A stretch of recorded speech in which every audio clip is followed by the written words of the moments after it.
இந்த காக்கா எங்கள் வீட்டுக்குள்ளே வந்ததே இல்லை. இப்போ தான் ஃபஸ்ட் டைம் வந்திருக்குது. இது குஞ்சு காக்கா மாதிரியே இருக்குதுல்ல, ஆனால் இது பெரிய காக்கா தான். அதோட அழகு உடஞ்சிட்டு இருக்குதா, பசி தாங்க முடியல போல இருக்குது. வீட்டுக்குள்ளேயே வந்துருச்சு. திடீர்னு வந்து பார்த்தா கிச்சனில் நின்றுட்டு இருக்குது.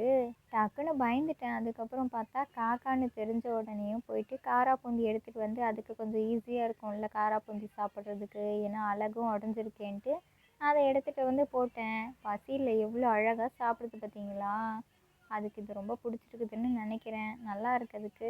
இந்த காக்கா பிடிச்சிருந்தா லைக் பண்ணிவிட்டு கமெண்டில் ஒரு பிளாக் கலர் ஹார்ட்டை போட்டு விடுங்க. எத்தனை பேர் கமெண்ட் பண்ணுறீங்கன்னு பார்ப்போம். இந்த காக்காவை எவ்வளோ பேருக்கு பிடிச்சிருக்குதுன்னு தெரிஞ்சுக்கலாம்ல.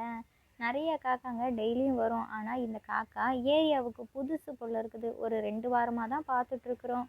ஆனால் ரொம்பவே சமத்து. இதோட தைரியம் தானே நம்மளோட வீட்டுக்குள்ளேயே வரவழைச்சது. அதனால் ஒரே ஒரு சப்ஸ்கிரைப் பண்ணிக்கோங்க. பார்த்தீங்களா விளையாட்டை? இங்கேருந்து அங்கே ஓடுது. ஒரே ஜாலியாக இருக்குது. ஜில்லு ஜில்லுன்னு குளிர்காலத்துக்கு இதமாக வெயிலில் போய் நின்றுச்சு பாருங்களேன். சுகமாக இருக்குது போல் இருக்குது. வா வான்னு கூப்பிட்டா கூட வரவே இல்லை. அங்கேயே நிற்கிறதுக்கு ரொம்ப பிடிச்சிருக்கு போல் இருக்குது. வீட்டுக்குள்ளேயே தான் போயிட்டே இருக்குது. கையில் காராப்பூந்தியை நீட்டி காமிச்சு வா வான்னு கூப்பிடவும் அப்படியே எட்டி பார்த்துட்டு வரவா வேணாமான்னு ஒரு பார்வை வேறு.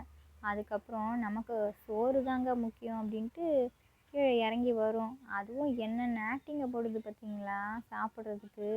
எனக்குமே கையிலையே அப்படியே ஊட்டி விடணும்னு ஆசையாக தான் இருக்குது. ஆனால் இது புது காக்காவாக இருக்குல்ல, சாப்பிடுமா என்னன்னு தெரியல. பயந்துடக்கூடாதுல்ல. பாவம் பசியாக இருக்குதுன்னா அதை நிம்மதியாக சாப்பிட விடுறது தானே நல்லது. அதனால தான் ரசித்து பார்த்துட்டே இருக்கிறேன். நீங்களும் இந்த அழகான காட்சியை பார்க்கட்டுன்ட்டு தான் இந்த வீடியோவை உங்களுக்காக ஷேர் பண்ணியிருக்கிறேன். உங்கள் வீடு தேடி வர்ற பறவைகள், விலங்குகள் எல்லாத்துக்கும் உங்களால் முடிஞ்ச சாப்பாடை கொடுங்க. சந்தோஷமாக சாப்பிட்டுட்டு போகட்டும்.